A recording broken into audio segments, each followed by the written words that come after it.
anybody from Eversource here?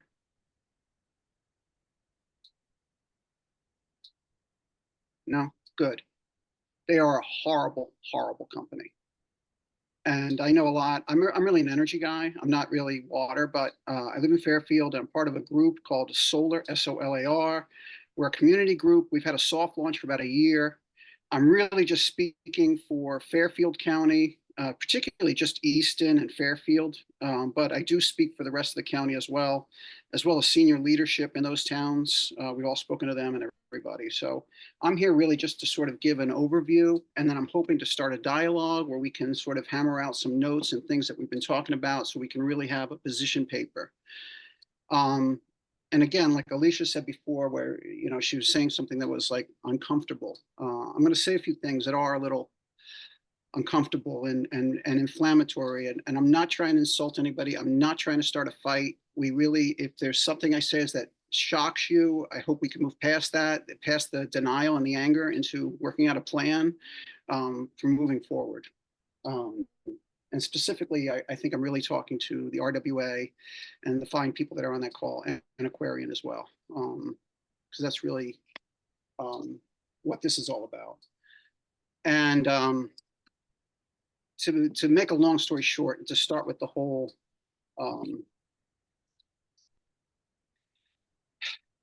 let me be clear.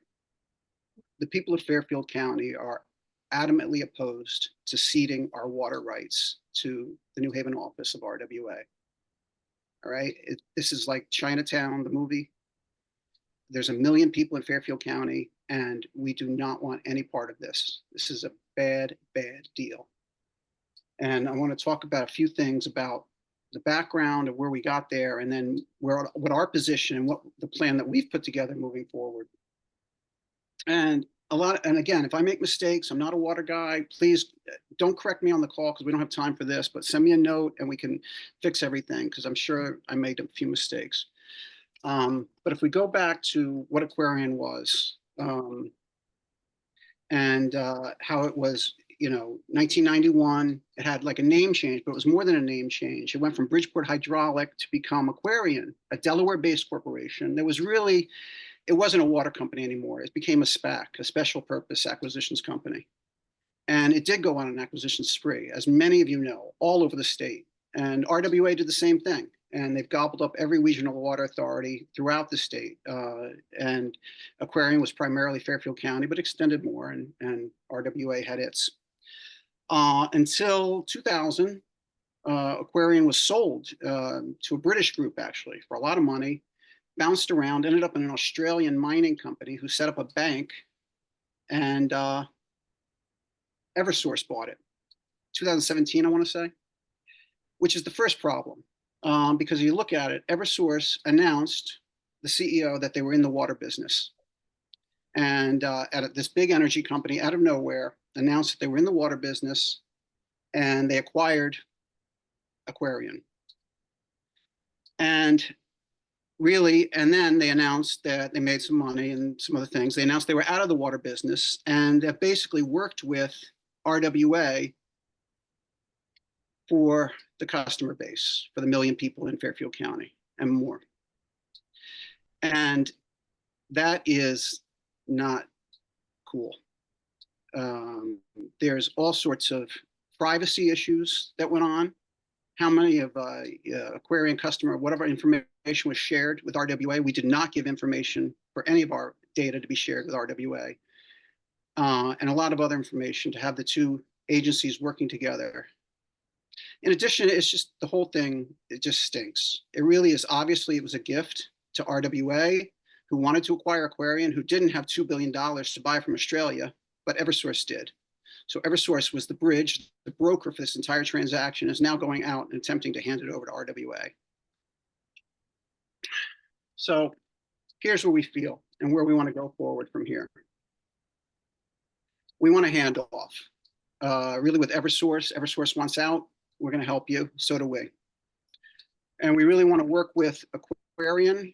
Well, I want to say to RWA, and again, I say this as diplomatically as possible, and I don't want to start any trouble, but this is what we have to say. And there's a lake up on the Massachusetts-Connecticut border with the longest place name in America. It's got 43 letters in it. I'm going to try to pronounce it. Chargo Gago Mancha Go Gagachog Bung Gung Mog. All right, that means you fish on your side of the lake and I'll fish on mine. All right, and that's what we kindly say to RWA. Please stay on your side of the Housatonic River. All right, because we have our own affairs to do. All right, and Aquarian.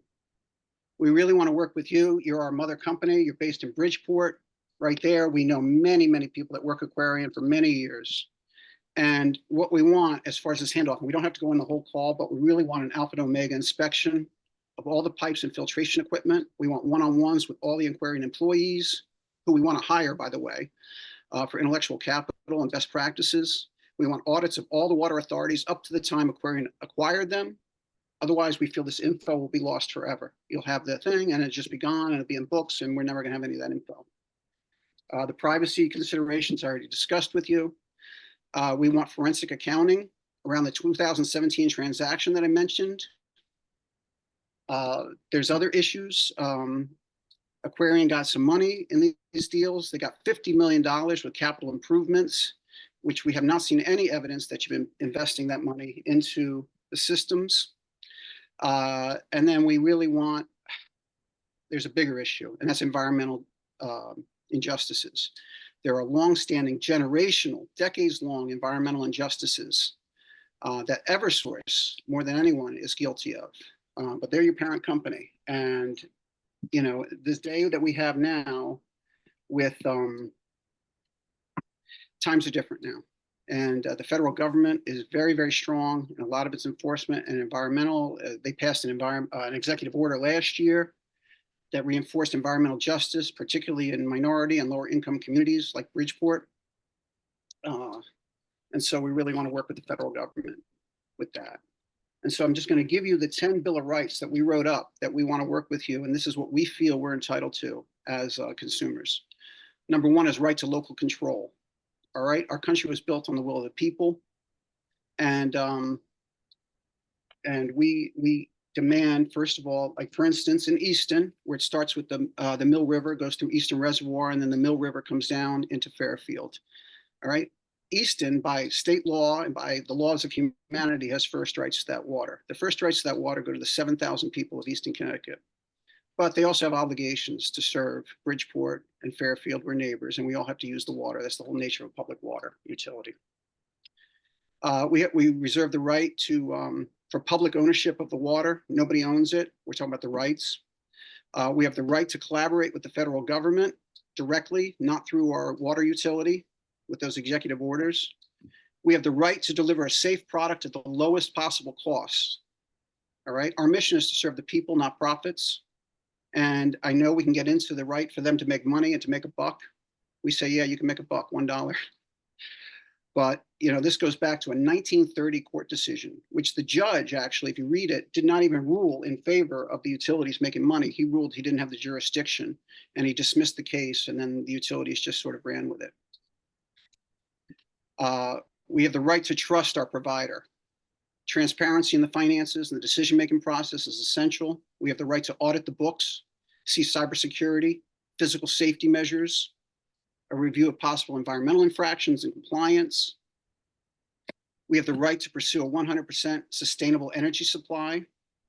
We have the right, this is important, we have the right to uphold our deeply held beliefs and supporting the values and principles. This includes the right to water.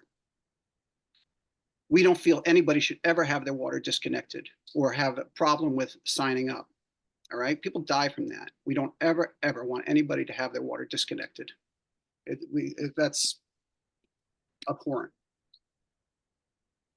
A right to adhere to environmental, social, and governance ESG best practices. A right to adopt diversity, equity, and inclusion DEI best practices. You know, if you look at Aquarian, right? How many minorities or women or veterans now have senior roles at Aquarian? And the final thing is very important, and this is part of the character of Fairfield County. We feel we're one of the best, we feel we're the best county in the state and one of the best in the whole country. We feel we're very successful. We love this county. It's magnificent. And we feel we have a right to lead to set the standard around the country. That's what we want to do. We want people to look at us and say, man, that's what they got it going on, and not just comply and not just follow and not just be cowed by developers and other people with their own interests in mind, but to set the standard for the whole country.